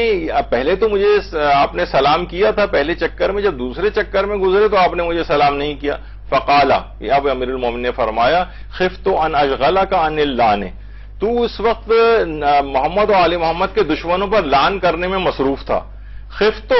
میں جو ہے مجھے ڈر محسوس ہوا کہ کہیں ایسا نہ ہو کہ تو لعن کو پڑھنا بند کر دے سلام کا جواب دینے کی وجہ سے. اور فرمایا کہ وہ افضل من السلام و رد السلام و من الصلاۃ علی محمد و آل محمد، فرمایا کہ محمد و آل محمد کے دشمنوں پر لعن کرنا کیونکہ افضل ہے سلام سے، جواب سلام سے، اور صلوات بھیجنا محمد و آل محمد اس سے بھی زیادہ افضل ہے. تو یہ روایت، درود بھیجیے محمد و آل محمد صلی اللہ علیہ محمد. تو لعن اس لحاظ سے صلوات سے افضل، یہ ایک روایت ہے. البتہ وہ علماء جو کہ اسناد کی ذرا سختی کے قائل ہیں تو وہ اس کو اس انداز سے نہیں لیتے ہیں، کہتے ہیں بہرحال اس افضلیت نہ کریں، بلکہ یعنی یہ والا نظریہ نہ رکھیں، بلکہ دونوں کو ملا دیں آپ آپس میں. الجمع و اکمل، بہتر یہ ہے کہ دونوں کو آپس میں جمع کریں. تو ایک تو یہ روایت ہے کہ امیر المومنین نے خود اس کے اندر فرمایا کہ دوسری دفعہ جب میں گزرا تو لعن میں مصروف تھا، مجھے ڈر تھا کہ کہیں تو جواب دینے کی وجہ سے کہیں لعن سے نہ روک نہ دے کہیں اس کو، اور کیونکہ یہ ان تمام چیزوں سے زیادہ افضل ہے. اچھا، یہ مجموع نورین جو ہے علامہ مرندی کی، اس کی کتاب کی جو اصل عبارت ہے وہ بھی آپ کے سامنے ہے۔ اچھا، اس کے بعد ایک اور روایت بھی علماء پیش کرتے ہیں جن کے یہ نظریہ ہے کہ جاء رجل خیاطن بقمیصین الی امام صادق، ایک خیاط، ایک درزی تھا جو کہ امام صادق کے پاس دو قمیضیں لے کر آیا اور آ کر کہنے لگا کہ مولا میں نے 2 قمیضیں سی ہیں، اور جب ایک قمیض میں سی رہا تھا تو ایک قمیض سیتے وقت میں مسلسل محمد و آل محمد پر درود بھیج رہا تھا، اور دوسری قمیض جب میں سی رہا تھا تو میں دشمنان اہل بیت پر لعن کر رہا تھا۔ فَأَيُّ الْقَمِيصَيْنِ تَخْتَارُ، مولا اب ان میں سے کون سی قمیص لینا زیادہ پسند کریں گے؟ تو امام صادق علیہ السلام نے جو ہے اس قمیص کو اختیار کیا کہ جس کو درزی نے محمد و آل محمد کے دشمنوں پر لعن پڑھتے ہوئے جسے سیا تھا، پھر فقال، اور فرمایا انی احب ھذا القمیص اکثر، مجھے یہ والی قمیص زیادہ پسند جو کہ تو نے دشمنان اہل بیت پر لعن کرتے ہوئے پڑھی۔ امارت الولایہ، وفور الاثر اور تعلیقات شفاء الصدور وغیرہ کے اندر یہ والی روایت موجود ہے۔ تو وہ علماء کے جو کہ اس کے قائل ہیں کہ صلوات سے زیادہ لعن کا ثواب ہے، وہ یہ ان روایات کو لے کر آتے ہیں۔ تو بہرحال وہی نظریہ جو آغا سیستانی نے بھی فرمایا کہ بہتر ہے کہ دونوں کو ملا دیا جائے۔ اچھا، اب درود پڑھتے وقت آواز کس قدر بلند ہونی چاہیے؟ تو دیکھیے، ایک تو ہوتا ہے بالکل زیر لب درود پڑھنا، خاموشی کے ساتھ درود پڑھنا، آہستہ آواز میں درود پڑھنا، لیکن روایات کے اندر یہ بات آئی ہے کہ بلند آواز سے درود کو پڑھا جائے۔ اچھا، کتنی بلند آواز سے پڑھا جائے؟ کتنی بلند آواز سے؟ اچھا، بہت سے لوگ جب اس کو اس لحاظ سے سنتے ہیں تو وہ کہتے ہیں کہ جناب بہت چیخ کے پڑھنے لگتے ہیں، جبکہ دیکھیے اسلام میں کیا ہے کہ خیر الامور اوسطھا، یعنی درمیان کی چیز جو ہے وہ رکھنی چاہیے۔ جب بھی قرآن کے اندر بھی ہے کہ وَلَا تَجْهَرْ بِصَلَاتِكَ وَلَا تُخَافِتْ بِهَا وَابْتَغِ بَيْنَ ذَلِكَ سَبِيلًا، اور اپنی نمازوں کو نہ تو چلا کر پڑھو اور نہ ہی بہت آہستہ آہستہ، بلکہ دونوں کا درمیانی راستہ نکالو۔ یعنی یہ تو ہے کہ اپنی آواز کو بلند کرو، کہ جو روایت کے اندر یہ آئی ہے کہ پیغمبر اکرم صلی اللہ علیہ وآلہ وسلم فرماتے ہیں کہ ارفعوا اصواتکم بالصلاۃ علی فانھا تذھب بالنفاق، کہ اپنی آوازوں کو بلند کرو جس وقت مجھ پر صلوات بھیج رہے ہو، کیونکہ یہ نفاق کو ختم کرتا ہے۔ تو ارفعوا اصواتکم، اپنی دیکھیے کیا ہوتا ہے کہ زیر لب پڑھنا، آہستگی کے ساتھ پڑھنا، یعنی پتہ ہی نہ چلے کسی کو اتنا آہستہ پڑھ رہے ہیں، اس کی ممانعت کی گئی، بلکہ کہا ہے اپنی آواز کو بلند کرو۔ لیکن بلند کرنے کے معنی یہ نہیں کہ بالکل اذیت رسانی کا لوگوں کو باعث ہو جائے یا بے انتہا نوائز پولیوشن ہونے لگے، اتنا چیخ کے بعض اوقات لوگ اس لحاظ سے پڑھتے رہتے ہیں، لیکن ظاہر اس انداز کی پڑھنی چاہیے کہ جو درمیانی ایک اوسط راستہ ہے، جسے خود قرآن کی آیت بھی آپ کے سامنے پیش کی کہ یعنی نہ تو اتنا چیخ کر پڑھو نہ بہت ہی آہستہ پڑھو۔ اچھا، اس میں کیا اس کا آواز کو بلند کرنے کا فائدہ کیا بتایا گیا؟ آپ میں سے نفاق دور ہو جاتا ہے۔ دیکھیے، ایک تو ہوتا ہے نفاق اعتقادی، وہ تو ظاہر ہے کہ کوئی ایسا مسئلہ نہیں ہے، اور یہ البتہ اس کی نشانی کے طور پہ بھی ہو جاتا ہے کہ واقعی اگر کوئی منافق ہے تو وہ محمد و آل محمد کا جو یہ درود ہے نا، یہ بلند آواز سے وہ پڑھ بھی نہیں پاتا ہے، یعنی اس کا دل، اس کا زبان کا ساتھ نہیں دے رہی ہوتی۔ لیکن جو مومن ہوتا ہے وہ بہت خوش ہو کر پڑھتا ہے، جیسے کہا جاتا ہے، روایت کے اندر یہ بھی آئی ہے کہ جو منافق ہوتا ہے وہ زمزم کو اچھے طریقے سے نہیں پیتا ہے، بلکہ کیا ہوتا ہے کہ وہ کم پیتا ہے، جبکہ مومن جو ہے سیر ہو کر پیتا ہے اس کو۔ تو اس میں بھی ہے کہ صلوات جس وقت پڑھی جائے تو آواز کو، یعنی کہ بالکل خاموشی سے پڑھا جائے، بلکہ آواز کو اپنی بلند کریں، لوگوں کو پتہ چلے کہ آپ درود پڑھ رہے ہیں، کیونکہ اس سے نفاق بھی دور ہوتا ہے۔ تو ایک تو ہوتا ہے نفاق اعتقادی، اور دوسرا ہوتا ہے نفاق عملی، اس کا ہم بھی شکار ہوتے ہیں، یعنی ہم اس کے مطابق، دین کے مطابق ویسا عمل نہیں کر رہے ہوتے ہیں جیسے ہمیں کرنا چاہیے۔ ہماری تعلیمات، جو جتنا ہمیں علم ہوتا ہے، ہمارا علم ہمارے عمل سے مطابقت نہیں رکھ رہا ہوتا ہے، اتنا ہم عمل نہیں کر پا رہے ہوتے ہیں، تو یہ بھی نفاق عملی اس کو کہا جاتا ہے۔ تو پیغمبر فرماتے ہیں کہ اس سے نفاق برطرف ہو جاتا ہے، یعنی پھر تم جو بھی جس کا بھی علم تمہیں ہوگا پھر اس کے مطابق پھر تم عمل بھی کرو گے، اور اس طرح کا اعتقادی عملی نفاق جو ہے وہ بھی تم سے دور ہو جائے گا۔ تو پیغمبر فرماتے ہیں جو بھی مجھ پر بلند آواز سے درود بھیجے نفاق اس سے دور ہو جاتا ہے۔ تو درود بھیجیے محمد و آل محمد، اللہم صل علی محمد۔ تو ارفعوا اصواتکم سے مراد کیا ہے؟ نہیں اپنی آوازوں کو بالکل ایسا نہیں خاموشی سے پڑھو، بلکہ یہ ہے کہ آوازوں کو بلند کر کے پڑھو. درود ہمیشہ اس طرح سے ہو کہ لوگوں کے کانوں میں جائے، آواز سنیں، ایسا نہ ہو کہ زیر لب ہی پڑھ کر رہ جائیں. اچھا، بعض اوقات یہ بھی ہوتا ہے کہ مقامات مقدسہ میں قبور معصومین کے نزدیک بلند آواز سے، بہت زیادہ بلند آواز سے جو ہے وہ درود پڑھا جا رہا ہوتا ہے. تو ظاہر ہے کہ اس کے اندر بھی یہ چیز دیکھنے میں جو ہے وہ آتی ہے کہ بہت سارے لوگ اتنی زیادہ آواز جو ہے وہ سے پڑھ رہے ہوتے ہیں. تو ایسا تو نہیں، یعنی شبہ ہوتا ہے کہ کہیں یہ زیادہ توہین کا باعث تو نہیں ہو رہا ہے، یعنی بہت زیادہ اپنی آواز کو بلند کرنا. تو علماء نے کہا نہیں، اگر درود کو بلند آواز سے وہاں پہ پڑھا جائے جتنا متعارف ہوتا ہے تو اس میں حرج نہیں ہے. البتہ آیت اللہ ناصر مکارم شیرازی نے فرمایا کہ عورتیں ان مقامات مقدسہ پر بہتر ہے کہ اپنی آواز کو اتنی زیادہ بلند نہ کریں. بس ایک آیت اللہ ناصر مکارم شیرازی کے استفتاء میں نے دیکھا ہے، وہ بھی واجبات وغیرہ کا مسئلہ نہیں ہے، بس انہوں نے کہا ہے کہ خواتین ان جگہوں پر بہت زیادہ آواز کو اس لحاظ سے وہاں بلند نہ کریں. اچھا، اب ایک مسئلہ آتا ہے درود میں وقف کرنے کا. بہت سے لوگ اس کے اوپر ایک اعتراض کرتے ہیں کہ آج کل ایک ایرانی اسٹائل کے اندر درود پڑھا جاتا ہے، اللہم صلی علی محمد و آل محمد، اس طرح سے پڑھا جاتا ہے. تو اس میں محمد کے اوپر وقف دے دیا جاتا ہے. تو وہ کہتے ہیں یہ تو آپ نے وقف دے دیا، محمد کو آل محمد سے الگ کر دیا آپ نے یہاں پر. تو اب دیکھیے یہ کیا چیز ہے. اور اس سلسلے میں ایک کلپ بھی پیش کیا جاتا ہے آیت اللہ علی نقی نقن صاحب کا، یہ بھی درود پڑھنے کا صحیح طریقہ کے نام سے ہے، جس میں انہوں نے کہا ہے کہ بہت سے، اچھا ظاہر ہے ایک تقریری ایک بات ایک الگ ہوتی ہے، اور ایک ہے کہ یہ چیز واجبات و حرام والا کوئی مسئلہ، جیسے تشہد کے اندر بھی اگر کوئی شخص ایک سوال آتا ہے کہ یہی والا اسی طرح سے جو میں نے ابھی پڑھ کے بتایا محمد و آل محمد، عموماً محمد و آل محمد تشہد میں پڑھتے ہیں نا، تو کیا یہ اس طرح سے کیا تشہد میں بھی پڑھا جا سکتا ہے؟ تو جواب ہے کہ جی ہاں پڑھا جا سکتا ہے، یہ وقف شمار نہیں ہوتا. تو انہوں نے یہ فرمایا ہے کہ کچھ لوگ سانس لے کر وقف کرتے ہیں اور کچھ لوگ جو ہے آل کو نکال کر وقف کرتے ہیں. تو ذرا اپنے تقریری لحاظ سے کہا تو لوگوں نے یہ کہنا شروع کر دیا کہ ایرانی جو تشہد پڑھتے ہیں، دیکھیے آیت اللہ نقن نے اس کو جو ہے اس کے اوپر اعتراض کیا ہے جیسے یہ چیز ناجائز ہے کرنا، ان معنی کے اندر نہیں ہے.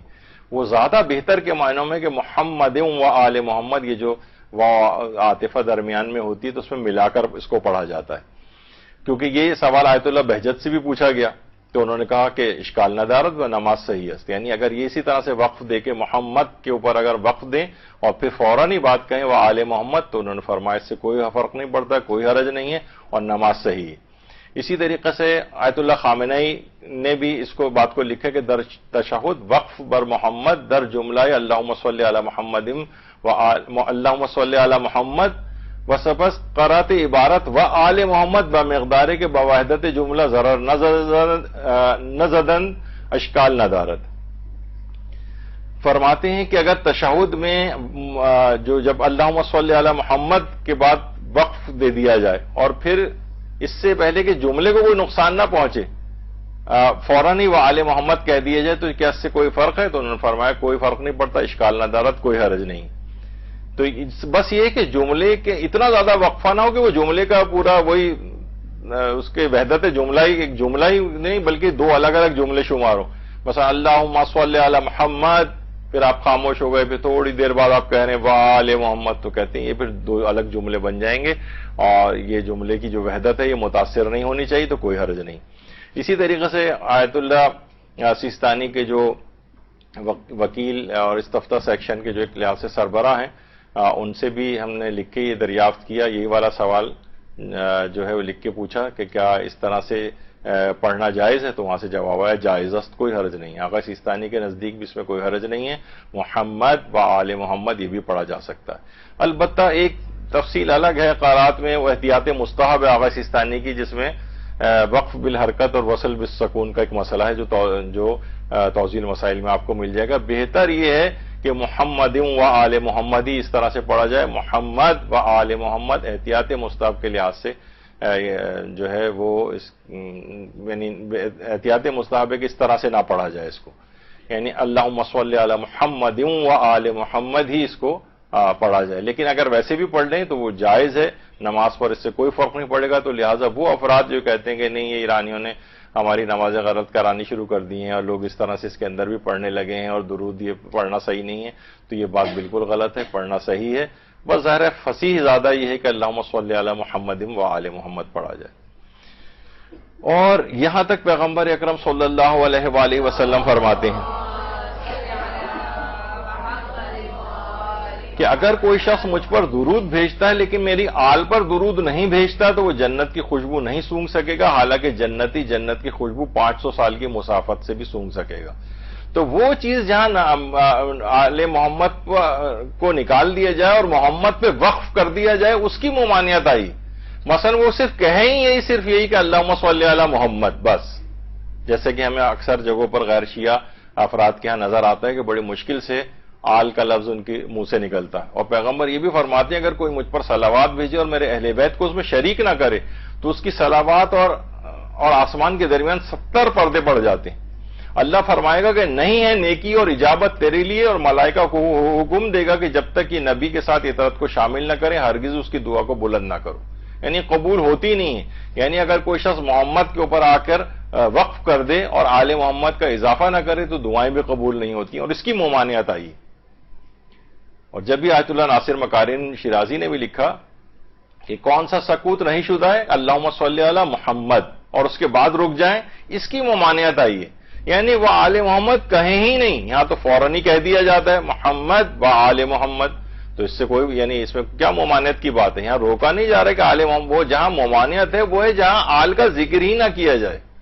یا اور اس پہ وقف کر دیا جائے کہ بس محمد پہ آ کر سلسلہ رک گیا۔ جیسے کہ ہم دیکھتے ہیں اکثر سعودی عرب میں ہم جاتے ہیں، جگہ جگہ سائن بورڈ لگے ہوتے ہیں اللہم صلی علی محمد لکھا ہوا ہے، خالی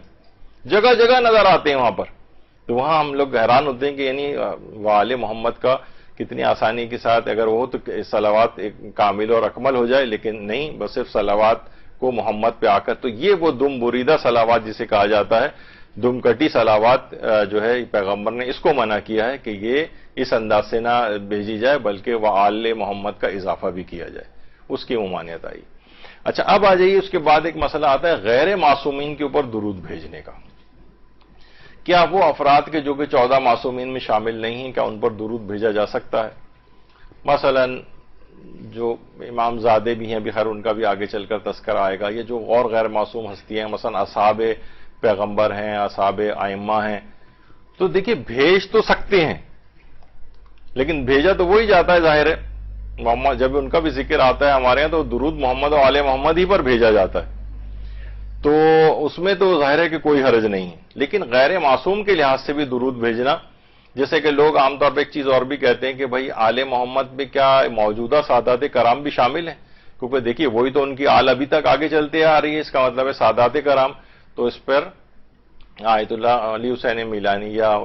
آیت اللہ سید محمد صادق روحانی ان سے جب استفتاء کیا گیا تو انہوں نے یہ جواب دیا کہ میرے لحاظ سے صرف درود چہاردہ معصومین علیہم السلام تک مخصوص ہے، جس کی تاکید آئی ہے اور بھیجنے کا استحباب ہے کہ جب بھی ان کا نام آئے تو درود بھیجا جائے، تو میرے لحاظ سے ان 14 معصومین کے علاوہ اور کسی پر صلوات اس لحاظ سے ریکمینڈڈ نہیں، اور موجودہ جو سادات ہیں وہ تو اس میں شامل نہیں، یعنی کہ جو موجودہ بھی جو سید ہیں وہ بھی اسی درود کے اندر شامل ہوں گے، تو انہوں نے فرمایا نہیں، ایسا نہیں۔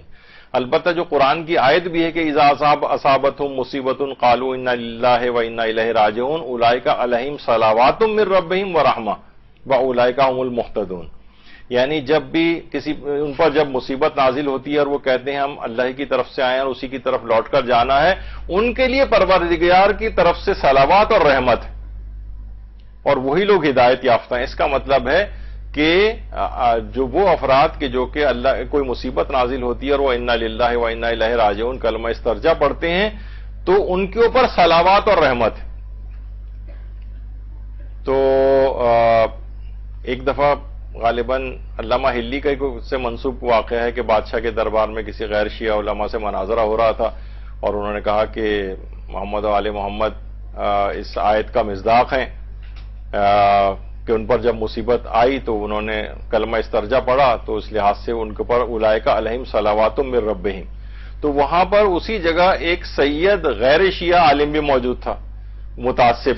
کہنے لگا آخر آل محمد پر کون سی ایسی مصیبت نازل ہوئی تھی؟ یعنی وہ تو اس کا بھی انکاری تھا کہ ان پہ کوئی مصیبت بھی آئی یا نہیں. تو علامہ ہلی نے کہا کہ ان پر اس سے زیادہ مصیبت کون سی نازل ہوگی کہ تجھ جیسا شخص ان کی نسل میں پیدا ہونے والا ہے. تو بہرحال یہاں تک بھی بات ہوئی. تو اولئک علیہم صلوات من ربہم، ان کے اوپر صلوات ہے. یعنی اس کا مطلب یہ ہے کہ آل محمد کے علاوہ بھی جو لوگ مصیبت میں ہیں اور کلمہ استرجاع پڑھتے ہیں ان پر بھی یعنی ان کے اوپر بھی صلوات پڑھی جا سکتی ہے. لوگ کہتے ہیں جواز کا، تو جائز تو ہے، لیکن یہ کہ بہرحال اس لحاظ سے تاکید نہیں. اور اگر رسول اللہ کا نام لکھا جائے تو کیا درود کو لکھنا بھی مستحب ہوتا ہے؟ تو جی ہاں، پیغمبر اکرم کا نام جب بھی کوئی شخص لکھے تو اس کے لیے مستحب ہے کہ وہ درود کو لکھے. بار بار اگر لکھنا پڑ رہا ہے نام تو بار بار درود کو لکھنا مستحب ہے، واجب نہیں ہے، مستحب ہے. اچھا، اب اگر کوئی شخص شارٹ فارم بنانے کے لیے کہا کہ ہم پورا تو نہیں لکھ پا رہے ہیں نام درود، تو ہم یہ کر سکتے ہیں کہ سواد لکھ دیں یا سلام لکھ دیں. دیکھیے، ایک تو علماء اس پہ کہتے ہیں کہ جو خاص طور پر زبانوں کے اوپر، ہمارے ہاں تو نہیں ہے لیکن غیر شیعہ مکاتب فکر میں ایک چیز رائج ہو گئی ہے، رسول اللہ صلی اللہ علیہ وسلم. وہ کہتے ہیں صلی اللہ علیہ وسلم کیا ہے؟ یعنی آپ نے نہ درود پڑھا ہے، نہ یہ کسی طرح کا کچھ بنتا ہے اس سے، صلی اللہ علیہ وسلم یہ کیا چیز ہے؟ تو یہ ان لوگوں نے خاص طور پر رائج کیا کہ وہی جن کی زبانوں کے اوپر درود آتا ہی نہیں ہے، آل کا تذکرہ ہی نہیں آتا، انہوں نے اس طرح کی شارٹ فارم نکال لی. تو یہ اگر کوئی شخص درود لکھنے کے بجائے سواد یا سلام بھی لکھ دے تو اس سے کوئی درود کا حق ادا نہیں ہوتا، نہ وہ درود کا استحباب اور ثواب اس کو ملتا ہے. تو اس سے یہ اگر کوئی لکھ بھی دے تو اس سے اس کو ثواب اور فائدہ حاصل نہیں ہوتا ہے. اچھا، جب درود لکھا جائے تو کیا الفاظ ہوں؟ تو صلی اللہ علیہ وآلہ وسلم بھی لکھ سکتے ہیں، اللہم صلی علی محمد وآل محمد بھی لکھ سکتے ہیں، صلی اللہ علی محمد وآل اہل بیتہ الطاہرین بھی لکھ سکتے ہیں. یعنی ہر وہ جملہ اور کلمہ کہ جس پر درود صادق آتا ہو، جن الفاظ پر، وہ لکھا جا سکتا ہے. کوئی ایک مخصوص درود نہیں ہے بلکہ کئی طرح سے اس کو لکھا جا سکتا ہے. صلی اللہ علیہ وآلہ بس یہ بھی لکھا جا سکتا ہے. تو جب بھی درود لکھا جائے تو کوئی معین الفاظ نہیں کہ یہی لکھا جائے تو ثواب ملے گا، کسی بھی طرح سے بس وہ درود صادق آنا چاہیے اس کے اوپر. اچھا، کچھ لوگ یہ کہتے ہیں، ان لوگوں میں مشہور ہے کہ اگر ہم درود کے بجائے سواد لکھ دیں تو یہ ایک بات مکروہ ہے. تو علماء سے پوچھا گیا مراجع سے تو انہوں نے جواب دیا مکروہ تو نہیں ہے، لیکن ثواب ظاہر کوئی نہیں ملے گا سواد لکھنے سے. اگر صرف ایک یاد دہانی ہے کہ بھئی جب ہم نے سواد لکھ دیا تو یہاں آپ خود ہی پڑھنے والا درود بھیج دے تو یہ ایک الگ نشانی کے طور پر ہے اگر وہ اس طرح سے. لیکن خود سواد لکھنے سے درود لکھنے کا استحباب جو ہے وہ نہیں آ پائے گا اس کے اندر. لیکن اگر کوئی لکھ بھی رہا ہے تو یہ عمل مکروہ نہیں ہے. اچھا، اسی طرح سے امام زادگان کے ناموں کے ساتھ سواد لکھ دینا، اس پہ بھی علماء نے کہا لکھا جا سکتا ہے، لیکن اس میں کوئی حرج نہیں ہے، کوئی حرمت والا پہلو نہیں ہے. کیا علماء یا مرحوم والدین کے نام کے ساتھ صلوات اللہ علیہ لکھ سکتے ہیں؟ یعنی ہم تو صلوات رحمت کے معنی میں کہ اللہ ان کے اوپر اپنی رحمت نازل کرے، تو یہی ہم نے جملہ عربی میں لکھ دیا. تو علماء فرماتے ہیں کہ لکھ تو سکتے ہیں لیکن بہتر ہے کہ ایسا نہ کیا جائے. یعنی دیکھیے، اگر ہم عام چیزیں، الفاظ، یہ جو عام طور پر آپ معاشرے کے اندر ایک بحث سنتے ہیں اور یہ کہ بہت سارے علماء یا مجاہدین کے نام کے ساتھ ہم یوں لگا دیتے ہیں کہ سلمان زمان اور علی زمان اور اس طرح سے، تو جو اصل میں جو اس کے پر اعتراض کر رہے ہوتے ہیں وہ یہی ہے کہ ان الفاظ کو جو ہے اور ان شخصیات کو بالکل یعنی آپ عام سا نہ کر دیں. یعنی آپ دیکھیں جیسے صلوات اللہ علیہ جب کسی کے نام کے ساتھ لگایا جاتا ہے تو وہ یا ان مقدس ہستیوں، چہاردہ معصومین، تو عام لوگوں کے ساتھ بھی استعمال ہو رہا ہے، ان کے ساتھ بھی اگر استعمال ہو رہا ہے تو پھر یہ بالکل ایک عام بات ہو جائے گی، یعنی ان کی ایک تخصص ختم ہو جائے گا. تو بہتر یہ ہے کہ اس قسم کے الفاظ ان عام غیر معصوم شخصیات کے نام کے ساتھ یعنی یہ نہ لکھے جائیں. البتہ لکھ بھی دی جائیں تو کوئی حرام والا پہلو نہیں ہے، لیکن بہرحال اس کو مناسب نہیں سمجھا گیا ہے. جیسے مثلا اگر ہوتا بھی ہے، مثلا حضرت ام البنین سلام اللہ علیہ، اللہم صلی علی محمد، کہ 40 روز تک روزانہ اگر 135 مرتبہ درود پڑھ کر حضرت ام المومنین کو روح کو ہدیہ کریں تو یہ عمل دعاؤں کی قبولیت کے لیے بہت مجرب سمجھا گیا ہے. یعنی اس میں بھی کیا ہے کہ درود ہم بھیج رہے ہیں محمد و آل محمد پر ہی، لیکن وہ ان کی روح کو ہدیہ کر دیتے ہیں اتنی دفعہ پڑھ کر. یا جیسے مثلا کہا جاتا ہے کہ آیت اللہ شاہرودی کہتے تھے کہ میں مشکل اوقات میں حضرت ابو الفضل کی مادر گرامی حضرت ام البنین سلام اللہ علیہ کو 100 مرتبہ صلوات ہدیہ کرتا ہوں اور اپنی مشکلات سے باہر آ جاتا ہوں. تو یہ کیا ہے کہ یعنی ان شخصیات کا نام بھی اگر آ جائے تو درود ہم پڑھتے ہیں محمد و آل محمد علیہ السلام پر بھی. اسی طریقے سے آیت اللہ مازندرانی فرماتے ہیں جب کوئی حاجت اور مشکل حل کروانی ہو وہ اللہ سے حضرت عباس کے نام سے توسل کرے اور اس کی اس وقت تک تکرار کرے جب تک کہ حاجت پوری نہ ہو اور مشکل حل نہ ہو جائے. جلد ہی اس کی مشکل حل ہو جائے گی. طریقہ یہ ہے کہ 133 دفعہ محمد علیہ محمد پر درود 133 مرتبہ کہے یا عباس پھر 133 مرتبہ محمد و آل محمد علیہ السلام پر درود بھیجے. اللہم صلی علی محمد.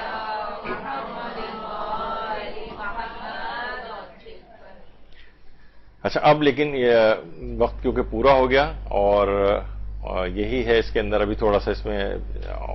کچھ باقی تھا آج درس لیکن کیونکہ وقت پورا ہو گیا ہے انشاءاللہ اب جو اگلے 2 درس اور رہ گئے ہیں اب یہاں تک آ گئی یہ بات تو بس اب یہ تقریباً اس بات کا بھی اعلان ہو جائے کہ اب یہ 3 کے بجائے 4 درس پر مشتمل ہوگا. لیکن انشاءاللہ بہت ساری چیزیں ہیں درود کی اہمیت کیونکہ ایک ایسی عبادت ہے کہ ہر وقت یہ روزانہ اتنی کثیر تعداد میں انسان اس کو پڑھتا ہے تو اس کی مکمل معرفت کے ساتھ پڑھے گا تو واقعی کہ صرف رٹی رٹائی بات نہ ہو واقعی اس درود کی معرفت رکھ کے پڑھا جائے تو اس کو اس کی عظمت کا تاکہ احساس ہو. تو انشاءاللہ جو اگلی 2 نشستیں ہوں گی وہ اسی موضوع پر ہی ہوں گی. تو اس کے بعد جب یہ 2 درس مکمل ہو جائیں گے تو کسی نئے درس کا موضوع کا انتخاب کیا جائے گا. وصلی اللہ علی محمد و آلہ الطیبین الطاہرین.